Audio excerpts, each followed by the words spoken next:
Richard Holloway thought cutting Emily Carter's bonus in front of the entire finance department would remind everyone who controlled the building.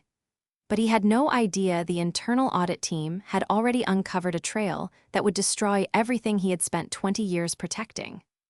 Before we continue, take a moment to subscribe to the channel and support our work, because every like, comment, and subscription helps us bring you more powerful stories about dignity, justice, and the quiet people the world too often underestimates. The 42nd floor of Halstead Financial Group overlooked downtown Chicago like a glass monument to power. Floor-to-ceiling windows reflected the gray December skyline, while rows of polished conference tables glowed beneath soft recessed lighting. Executives in tailored suits moved through the corridors, carrying leather folders and stainless steel coffee tumblers, speaking in the clipped, confident tones of people accustomed to authority. At exactly 8:55 that Friday morning, employees from the regional finance division slowly filled Conference Room B for the annual year-end compensation meeting. The mood should have been celebratory. Bonuses had been strong across the company that year, and rumors of generous payouts had circulated for weeks. But the atmosphere inside the room felt strangely tense, like the air before a thunderstorm. Emily Carter sat quietly near the end of the conference table, a slim silver laptop closed neatly in front of her. At 34, she carried herself with calm professionalism that rarely attracted attention. Her light brown hair was tied back in a low ponytail, and her navy cardigan looked almost modest compared to the expensive designer jackets worn by some of the senior analysts around her. She didn't care much about appearances. She cared about accuracy. For 6 years, Emily had worked longer hours than almost anyone in the department. She stayed late fixing budget discrepancies other people ignored. She caught reporting errors before they reached investors. She handled million-dollar reconciliations with the kind of precision that made executives sleep easier at night. But people like Emily rarely became the center of attention inside corporate America. Quiet competence didn't impress people nearly as much as confidence and politics. Across the room, Richard Holloway adjusted the cuff of his charcoal suit as he reviewed a stack of compensation reports. At 52, the senior regional manager had perfected the polished image of executive leadership. His silver watch flashed beneath the conference lights as he smiled and exchanged greetings with department heads entering the room. To most employees, Richard looked untouchable, calm, powerful, refined, but appearances inside that building had become dangerously misleading. Emily glanced briefly toward him before lowering her eyes again. 3 weeks earlier, she had sent Richard a private email questioning several unusual expense transfers tied to a regional vendor account. The numbers didn't make sense. Large amounts had been moved in patterns she couldn't reconcile through normal reporting channels. Richard had responded politely at first, then coldly, then not at all. Since that email, meetings suddenly happened without Emily being invited. Reports she submitted disappeared into silence. Conversations stopped when she entered rooms. She understood corporate retaliation well enough to recognize the signs. Still, she hadn't expected what was about to happen next. Richard stepped to the front of the conference room and smiled smoothly at the waiting employees. "Let's begin with this year's performance bonuses," he announced. The projector hummed softly behind him as spreadsheets appeared across the giant screen. Names were called one by one. Applause echoed politely around the room as employees received praise and compensation figures. Some bonuses reached 6 figures. Others earned promotions alongside them. Then finally, after nearly 30 minutes, Richard paused deliberately before looking down at the final paper in his hand. "Emily Carter," he said slowly. The room grew quieter. Emily lifted her eyes. Richard offered a smile that never reached his eyes. While some technical contributions were appreciated this year, he continued carefully, professional alignment and loyalty remain equally important within this organization. Several employees shifted uncomfortably in their chairs. Emily felt every eye in the room move toward her. Richard adjusted the paper again before announcing a bonus amount so low that even the junior analysts looked stunned. A heavy silence spread across the conference room. Nobody spoke. Nobody moved. Even the sound of typing from outside the glass walls seemed to disappear. Richard folded the paper calmly and looked directly at Emily with quiet satisfaction. He believed he had just taught her a lesson. But somewhere 3 floors below that conference room, inside a secure office with locked financial records and sealed audit files, another conversation about Richard Holloway had already begun. The meeting ended with the quiet scraping of chairs against polished hardwood floors and the low murmur of uncomfortable conversations that nobody wanted to continue out loud. Employees gathered their folders carefully, avoiding eye contact with Emily as they filed out of conference room B beneath the cold white glow of recessed ceiling lights. Some looked embarrassed. Others looked relieved that the humiliation had not happened to them instead. Corporate silence had a language of its own, and inside Halstead Financial Group, survival often depended on understanding it. Emily remained seated for several seconds after everyone else stood. Her hands rested calmly beside her closed laptop, though the muscles in her jaw tightened slightly as the final echoes of Richard Holloway's voice replayed in her mind. Professional alignment and loyalty. The phrase had not been about performance. It had been a warning. Across the room, Richard laughed softly with 2 department directors near the glass wall overlooking the city skyline. He looked relaxed now, almost cheerful, as if publicly reducing someone's dignity had simply been another executive task checked off his calendar. Emily watched him for only a moment before standing quietly and slipping her laptop into a worn leather bag. No dramatic reaction. No angry confrontation. That was not who she was. The elevator ride down to the 36th floor felt unusually long. Reflections of expensive suits shimmered across the mirrored walls while employees scrolled through phones or whispered carefully to one another.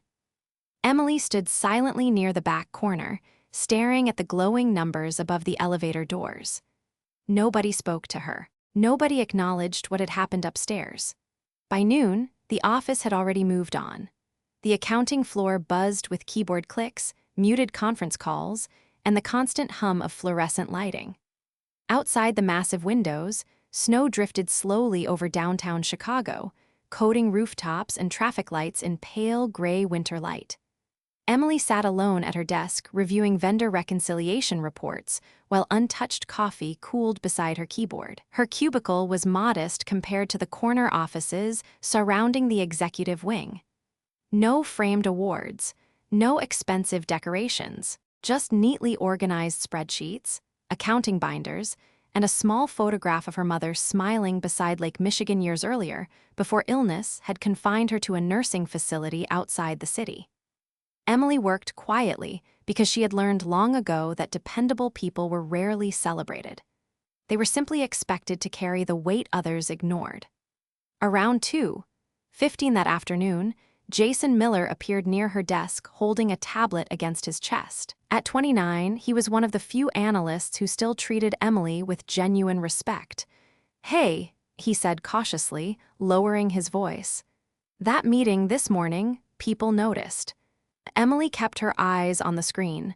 "People notice everything in this building," she replied softly. Jason hesitated before glancing toward Richard's corner office at the far end of the floor. Frosted glass concealed most of the interior, though silhouettes occasionally moved behind it like shadows inside an aquarium. "Richard has been asking questions about who has access to regional expense approvals," Jason admitted quietly. Emily finally looked up. "Questions? Mostly about vendor transfers, audit trail access, reporting chains." Jason swallowed nervously. "I just thought you should know." A slow silence settled between them. Emily nodded once. "Thank you." Jason shifted uncomfortably before walking away toward the break room. Emily turned back toward her monitor, but her attention no longer rested on the spreadsheets in front of her. Something colder had begun forming beneath the humiliation she felt. Instinct. For weeks, numbers inside the regional budget reports had bothered her in ways she could not fully explain. Certain payments repeated too perfectly. Vendor codes shifted subtly between quarters. Approval timestamps appeared unusually late at night when most departments were empty. At first, she assumed clerical errors. But now Richard's behavior had transformed suspicion into certainty. Emily opened a secure reporting folder and stared quietly at a series of transactions highlighted in pale yellow.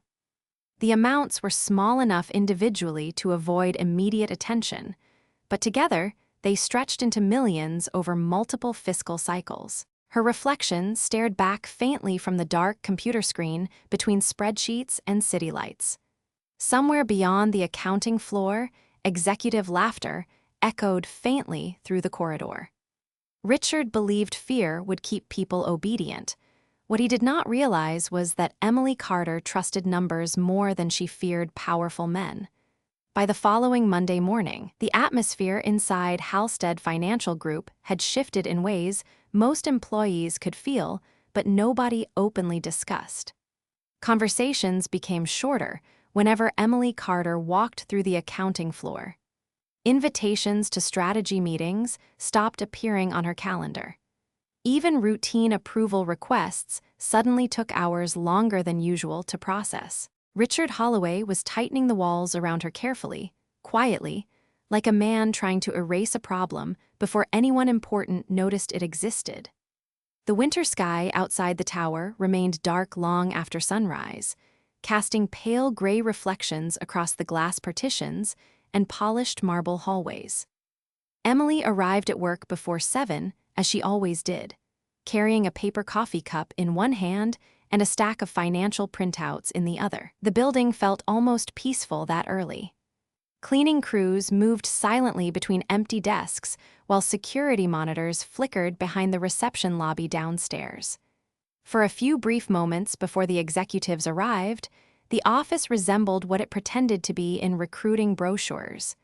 Calm, professional, honest. Emily settled into her cubicle and opened the regional expense database again.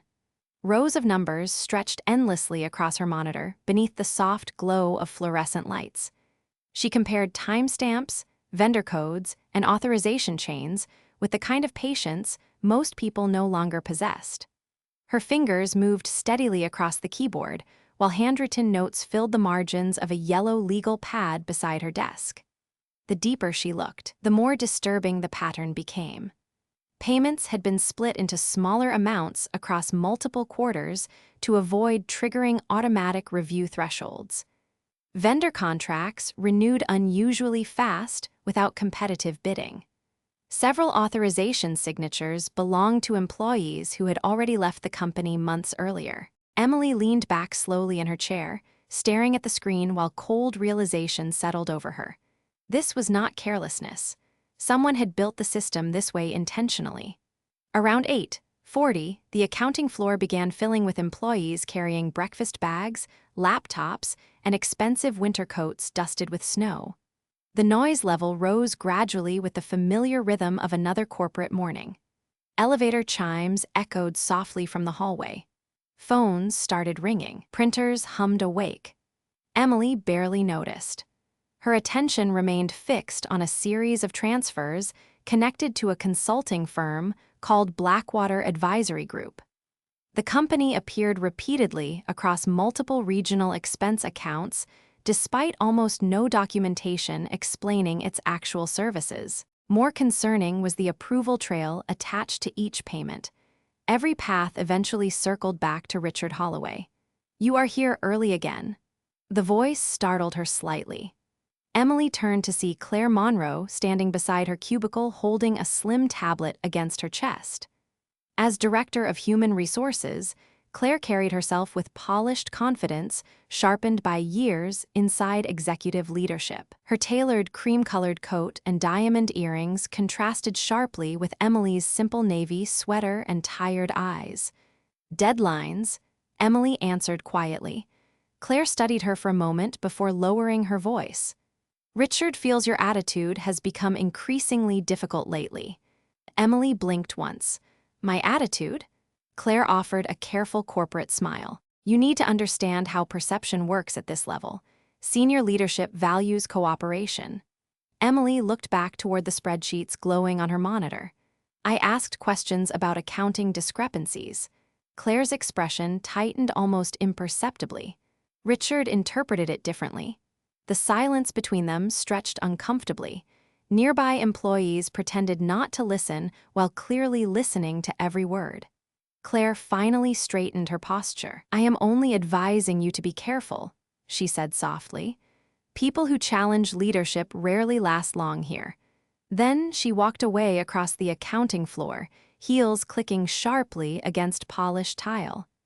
Emily stared after her for several seconds before turning slowly back toward her screen. Most people inside that building believed power lived in executive offices, boardrooms, and polished speeches. They believed authority came from expensive watches and signed performance reviews. But numbers did not care about titles. Numbers left trails. And hidden deep inside Halstead Financial Group's financial records, Richard Holloway had left far more evidence than he realized.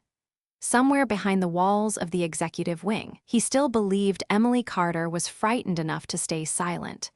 That assumption was about to become the most expensive mistake of his career. Over the next 2 weeks, Richard Holloway transformed Emily Carter's work life into something cold, calculated, and deeply isolating. He never raised his voice at her again after the bonus meeting. That was not his style.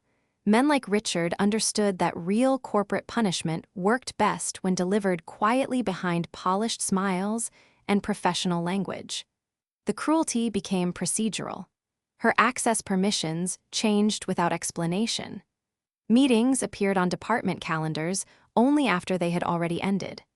Reports Emily normally reviewed were reassigned to junior analysts with half her experience. Every day inside Halstead Financial Group felt increasingly staged, as though an invisible decision had already been made about her future, and everyone else had simply agreed to pretend otherwise. Outside the office windows, January winds swept through downtown Chicago in sharp, icy gusts that rattled against the glass tower. Inside, the accounting floor remained unnaturally warm beneath soft lighting and expensive modern decor designed to project calm authority. But tension had started spreading quietly beneath the surface. Employees noticed things even when they pretended not to. They noticed Emily being excluded. They noticed Richard watching her during meetings with the patient expression of a man waiting for someone to break.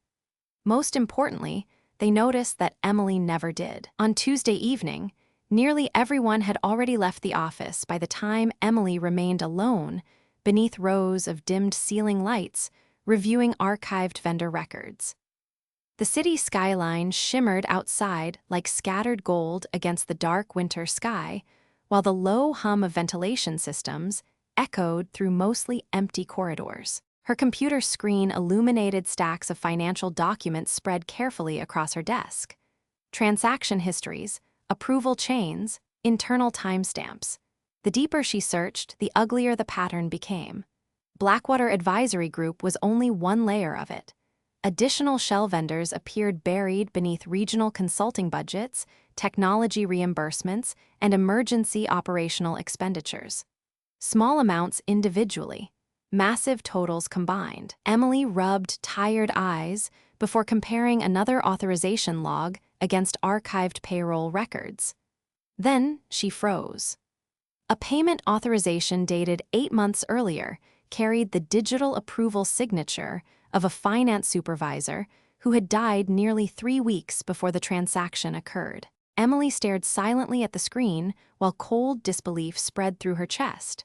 Somewhere inside the building, someone had manipulated executive-level access credentials after the employee's death.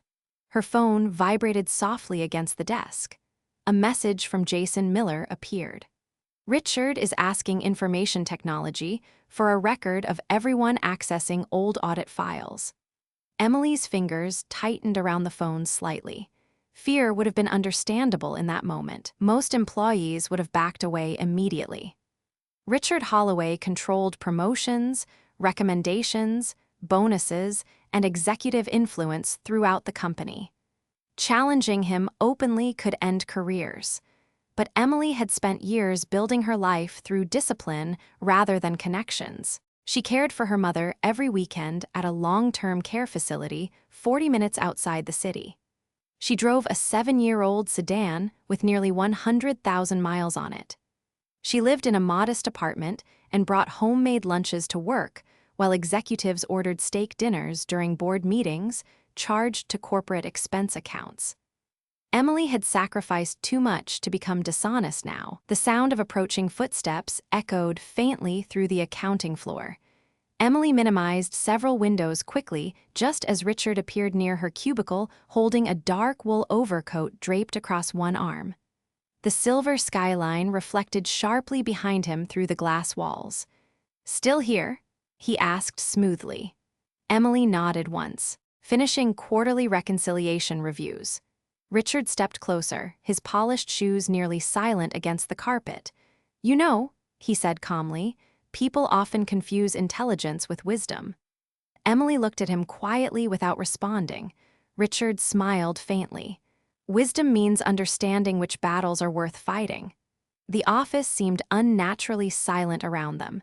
Even the heating vents felt quieter somehow. Richard glanced briefly toward her monitor before lowering his voice.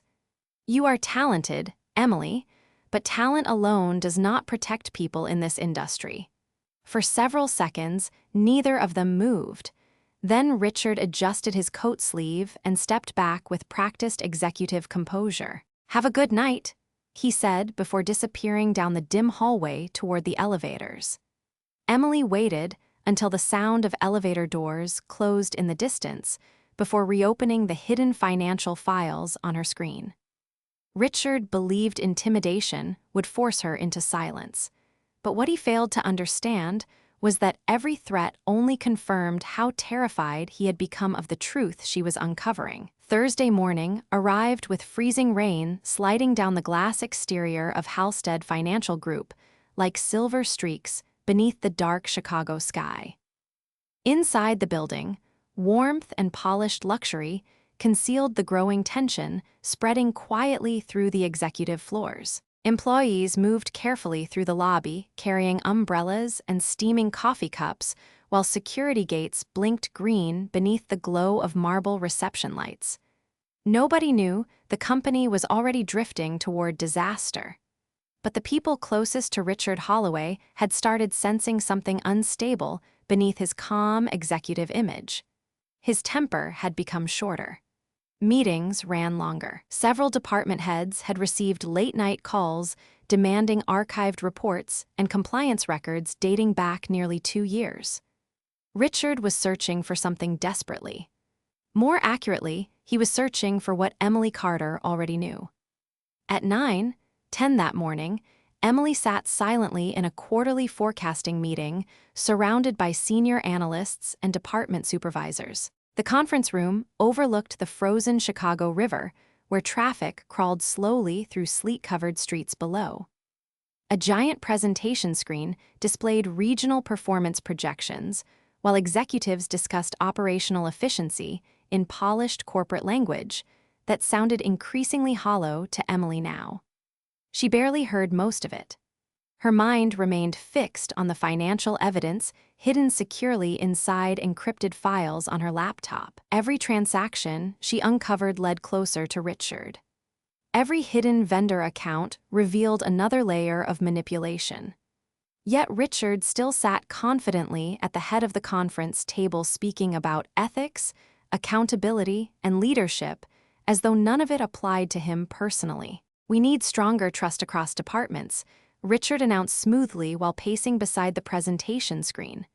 "Transparency matters more than ever in this market." Several managers nodded obediently. Emily lowered her eyes briefly, almost stunned by the irony.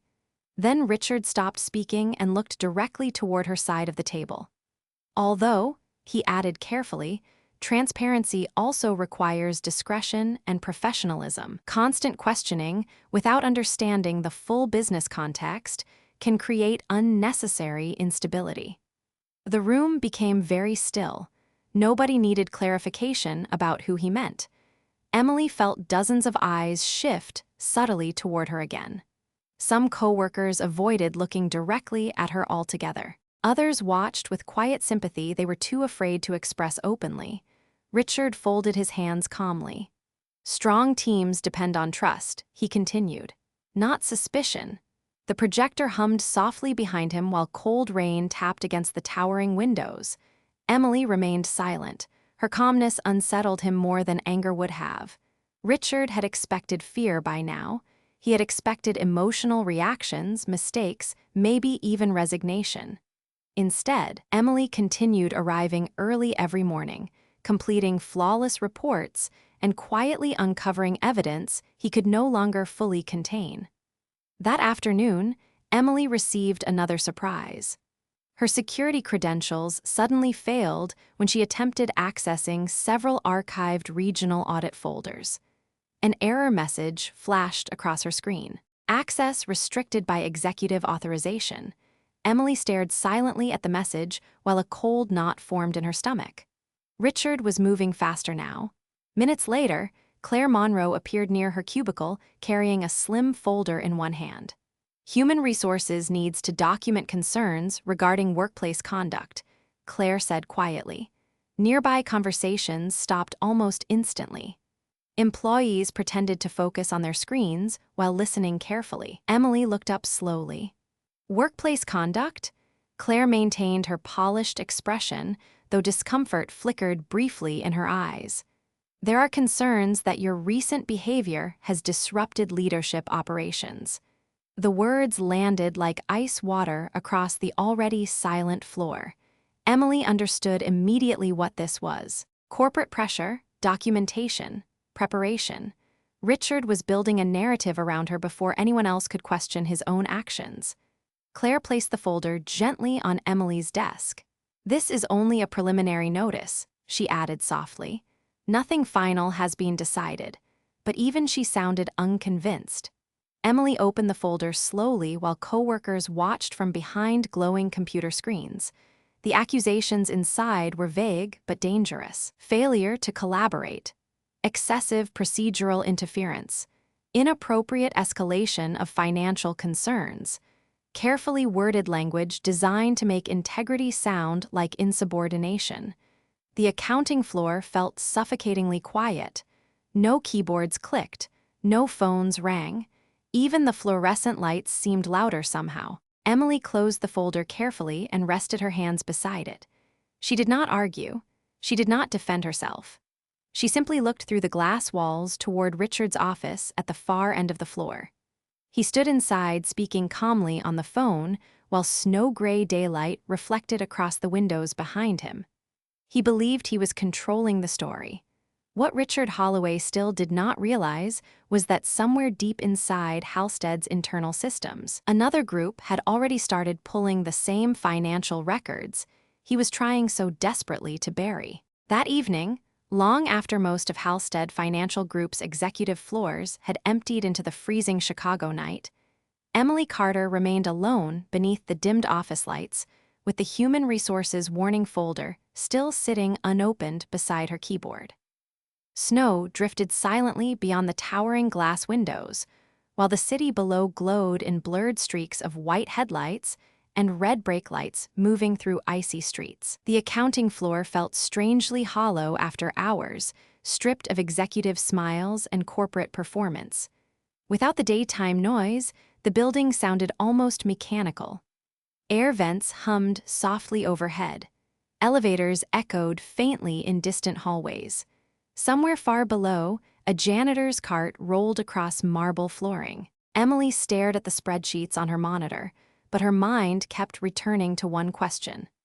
If Richard Holloway was willing to publicly isolate her, manipulate human resources, and restrict internal system access, then how much was he actually hiding? She opened another encrypted folder and continued tracing payment histories line by line with patient concentration. Hours passed quietly. Midnight approached. Her tired eyes moved carefully across approval records, timestamp logs, and archived vendor communications. Then suddenly, another discrepancy appeared.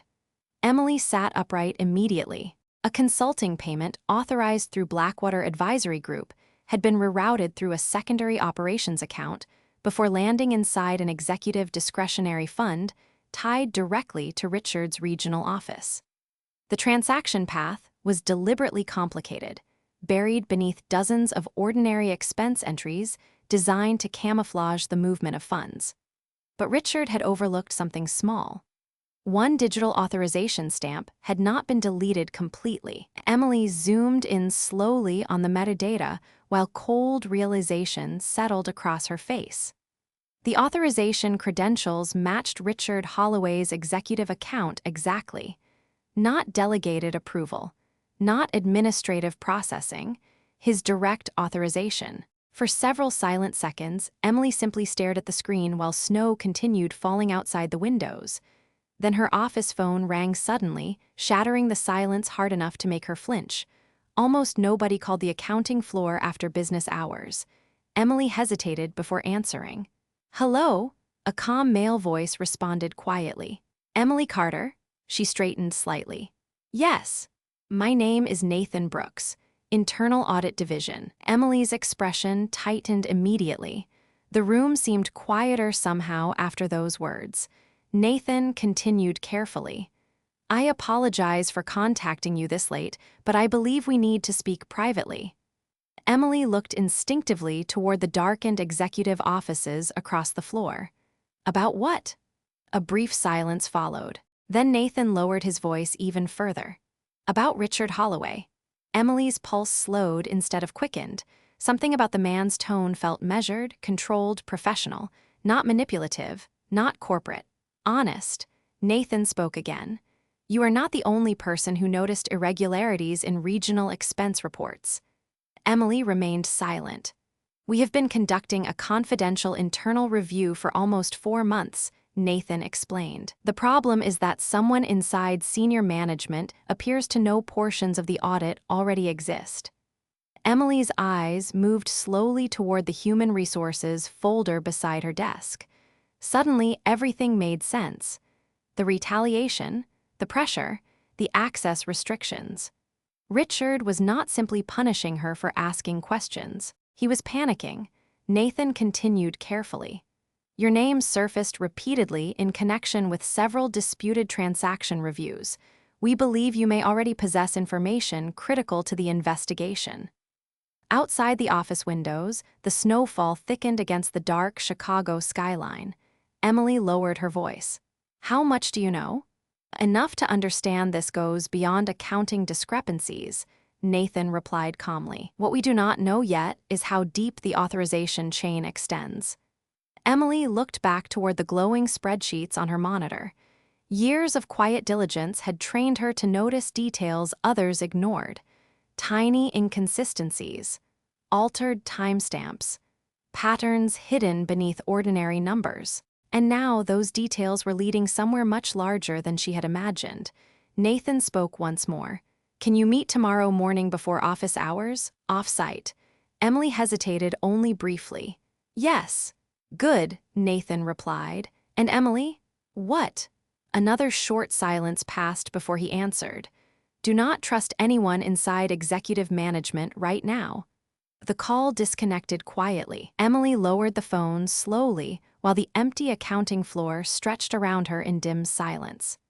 Somewhere above her, inside luxury executive offices lined with dark wood and city views, Richard Holloway likely still believed he controlled the situation. He believed fear had isolated Emily enough to protect him. What Richard did not understand was that the moment internal audit entered the picture, the game stopped being about office politics. It became about evidence. And evidence had a way of surviving even the most powerful people. The next morning arrived beneath a pale gray sky that made downtown Chicago look cold and distant behind sheets of drifting snow. Emily Carter parked beside a quiet coffee shop nearly 6 blocks away from Halstead Financial Group just after 6:30 in the morning. The streets were mostly empty, except for delivery trucks and commuters hurrying through the freezing air with collars raised against the wind. She stepped inside carrying her laptop bag tightly against her side, while the scent of roasted coffee and fresh pastries filled the warm interior. Soft jazz played overhead beneath the low murmur of early customers scattered around wooden tables near fogged windows. Nathan Brooks was already waiting in the back corner booth. He looked nothing like the polished executives inside Halstead's upper floors. No expensive cufflinks, no rehearsed corporate smile. At 43, Nathan carried the quiet exhaustion of someone who had spent years uncovering truths powerful people worked hard to hide. A dark wool coat rested beside him while several folders and a slim tablet sat neatly arranged on the table. He stood as Emily approached. "Thank you for coming," he said calmly. Emily nodded once before sitting across from him. For a moment, neither of them spoke. Snow drifted quietly beyond the glass windows while espresso machines hissed softly near the counter. Nathan studied her carefully before sliding a sealed folder across the table. "You were right about Blackwater Advisory Group," he said quietly. Emily opened the folder slowly. Inside were internal audit summaries, transaction maps, and vendor relationship charts connected to accounts she had already traced herself. But Nathan's documents went even further. Several shell vendors tied back to Blackwater shared mailing addresses, tax records, and payment processors linked indirectly to regional executive accounts. Richard Holloway's name appeared repeatedly across authorization chains hidden beneath multiple layers of approvals. Emily looked up slowly. "How long has this been happening?" Nathan exhaled quietly. "At least 3 years that we can confirm." The noise of the coffee shop faded beneath the weight of those words. Emily stared again at the documents while cold realizations settled deeper inside her chest. Millions of dollars had disappeared through manipulated consulting contracts while employees worried about budget cuts, layoffs, and reduced bonuses. Nathan leaned forward slightly. "What Richard did to you accelerated everything." Emily frowned faintly. "The bonus meeting?" Nathan nodded. "Public retaliation draws attention. Internal audit flagged his behavior after human resources filed documentation against you." Emily's eyes narrowed slightly. "Human resources reported it. Not intentionally," Nathan replied carefully. "But once executive retaliation overlaps with financial review concerns, mandatory oversight procedures activate automatically." For the first time in weeks, Emily understood something important. Richard Holloway had not merely been arrogant, he had become careless. Fear was making him reckless. Nathan opened another file and revealed printed screenshots of authorization records Emily had uncovered the night before. "You found the dead supervisor credential issue," he said quietly. Emily looked up sharply. Nathan nodded once. "That transaction triggered a silent compliance alert inside our system. Somebody reused executive approval credentials after the employee passed away. Once we saw your access history connected to the same files, we knew you had started piecing things together independently." Emily sat silently while snow continued falling outside. Her entire career inside Halstead had taught her to avoid attention, avoid politics, and simply do the work correctly. Yet somehow she had become the center of something far larger than herself. Nathan lowered his voice further. "There is something else you need to understand." Emily waited. "We believe Richard may not be acting alone." The words hung heavily between them. Nathan continued carefully. "Several approvals required secondary executive clearance. We are still tracing how high this goes." Emily felt the room grow colder despite the warmth inside the coffee shop. Suddenly, the pressure from human resources, the restricted system access, and the coordinated isolation made even more sense. Someone powerful was protecting Richard. Nathan slid a secure flash drive across the table. "Everything you have collected needs to be copied here. No company servers, no office networks." Emily looked down at the drive for several seconds before taking it carefully. Nathan's expression hardened slightly. "Richard still believes he can intimidate you into silence. That illusion is useful right now. Let him keep believing it." Outside the window, Morning traffic slowly thickened through the snowy streets while the city awakened around them. But somewhere high above downtown Chicago, inside offices lined with glass walls and executive titles, people who once felt untouchable were beginning to run out of time. Monday morning arrived bright and painfully cold, the kind of Chicago winter day where sunlight reflected sharply off frozen streets and glass skyscrapers like polished steel. Inside Halstead Financial Group, however, the atmosphere felt unusually tense beneath the polished corporate calm. Executives moved quickly through the upper floors carrying tablets and coffee cups, while whispers drifted quietly between departments. Something important was happening. Employees could feel it without understanding why. At 8:45 that morning, an unexpected calendar invitation appeared across dozens of executive inboxes. Mandatory Regional Financial Review. Attendance required. Conference Room A. The largest boardroom in the building overlooked the entire downtown skyline from the 45th floor. By 9:00, department heads, compliance officers, senior managers, and financial directors had already filled the long glass conference table beneath soft recessed lighting and giant digital presentation screens. Richard Holloway entered the room with his usual polished confidence, dressed in a tailored charcoal suit with a navy silk tie perfectly centered beneath his collar. But subtle signs of strain had started breaking through the executive mask he worked so carefully to maintain. His smile looked tighter. His eyes moved more frequently around the room. He no longer carried himself like a man fully in control. Emily Carter arrived quietly moments later, carrying only a slim notebook and her laptop bag. Several coworkers glanced toward her immediately before lowering their eyes again.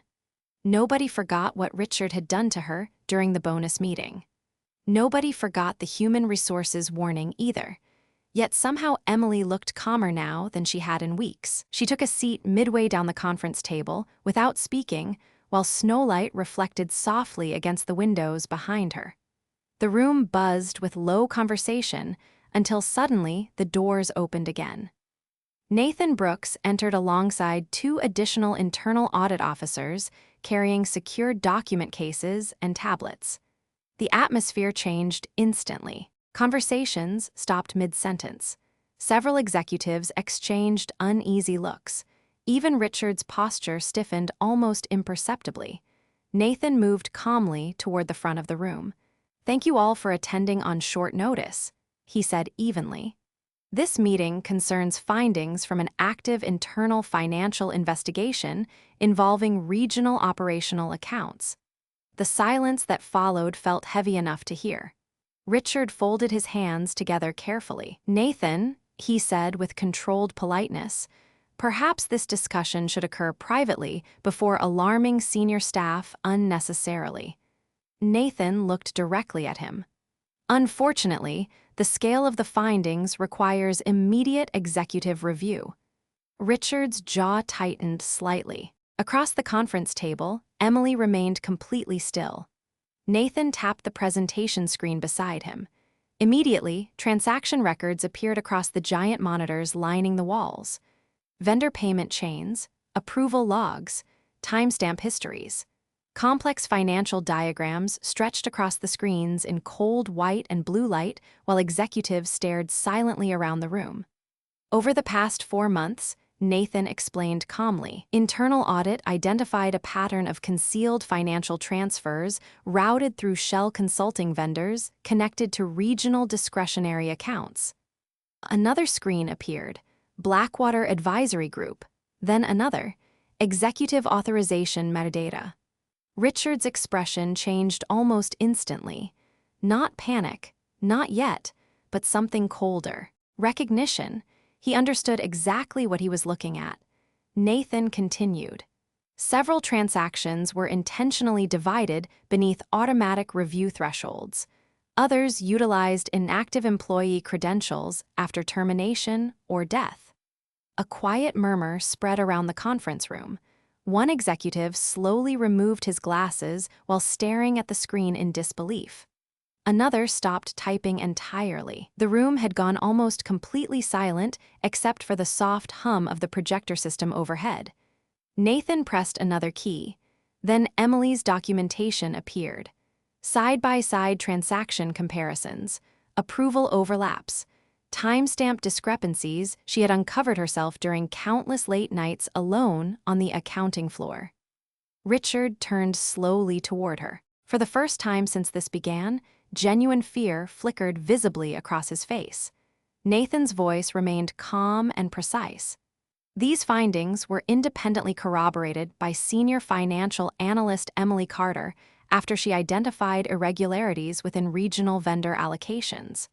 Several executives immediately looked toward Emily with stunned expressions. Richard leaned forward sharply. "This is ridiculous," he snapped suddenly. "Those records are incomplete and taken entirely out of context." But even his voice sounded thinner now, less certain. Nathan did not react emotionally.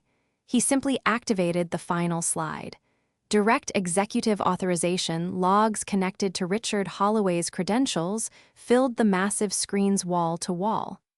Every transaction trail pointed back to him. Dates, times, approvals, amounts, the evidence was overwhelming. Nobody moved. Nobody spoke. Even the city noise beyond the towering windows seemed to disappear beneath the crushing silence inside the room. Richard opened his mouth as though preparing another defense, but no words came out. Across the table, Emily sat quietly with her hands folded beside her notebook.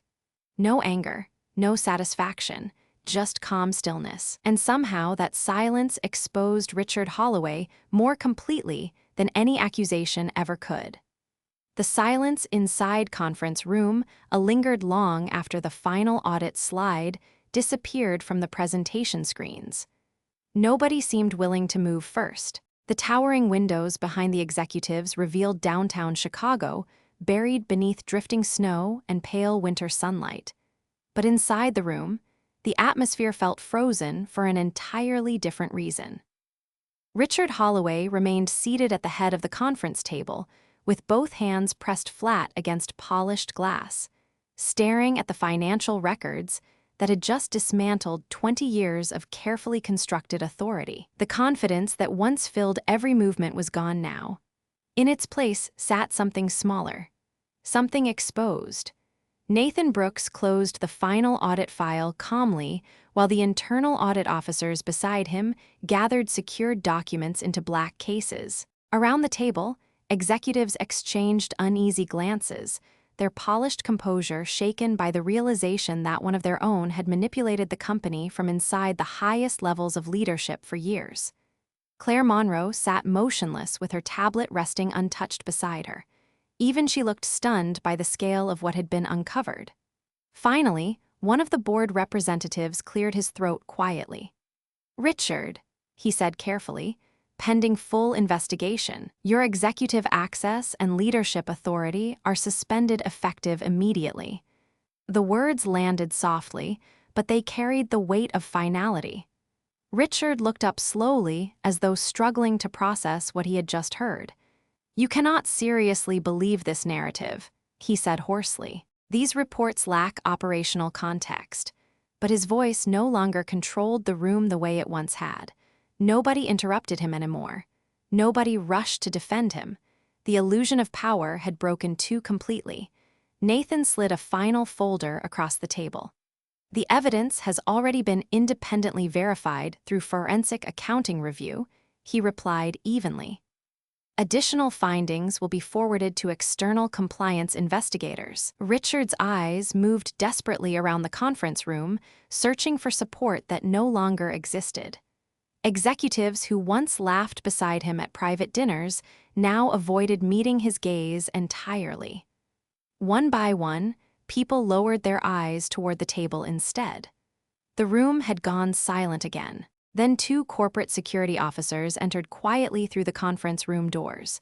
Not aggressive, not dramatic, professional, respectful, yet somehow their calm presence made the collapse feel even more complete.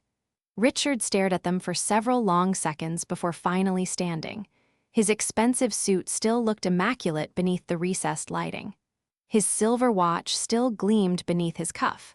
But for the first time, none of those things carried authority anymore. He looked briefly toward Emily Carter across the conference table. Weeks earlier, he had tried to humiliate her publicly because he believed silence and intimidation would protect him. Now, she sat calmly in the same room while his entire career unraveled around him. Emily did not smile. She did not look triumphant. She simply met his eyes with quiet steadiness before lowering them again toward her notebook. That hurt Richard more than anger ever could have, because in the end, Emily Carter had never tried to destroy him. She had simply refused to ignore the truth. Richard finally walked toward the doors beside the security officers while executives remained frozen in silence around the conference table. The soft sound of the doors closing behind him echoed faintly through the room. Nobody spoke for several moments afterward. Snow continued falling quietly outside the massive windows while the city carried on below, unaware that an empire built on manipulation had just collapsed 45 floors above the streets. Later that afternoon, employees across Halstead Financial Group watched quietly as Richard's name disappeared from executive directories, leadership boards, and company systems. Rumors spread quickly through elevators, hallways, and break rooms, but one detail spread faster than all the others combined. The person who uncovered everything had been the same quiet woman they watched get humiliated during the bonus meeting weeks earlier. By the following month, Emily received an offer for a senior oversight position within financial compliance and ethics review. The promotion came with a larger office, increased salary, and executive visibility she had never once asked for. Yet on her first morning in the new role, employees still saw her carrying the same worn leather bag through the lobby with homemade coffee in hand.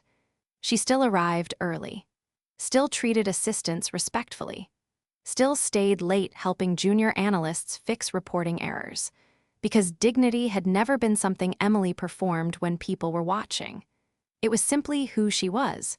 And somewhere deep inside Halstead Financial Group, long after the audit files were archived and the executive offices reassigned, one lesson remained impossible to forget.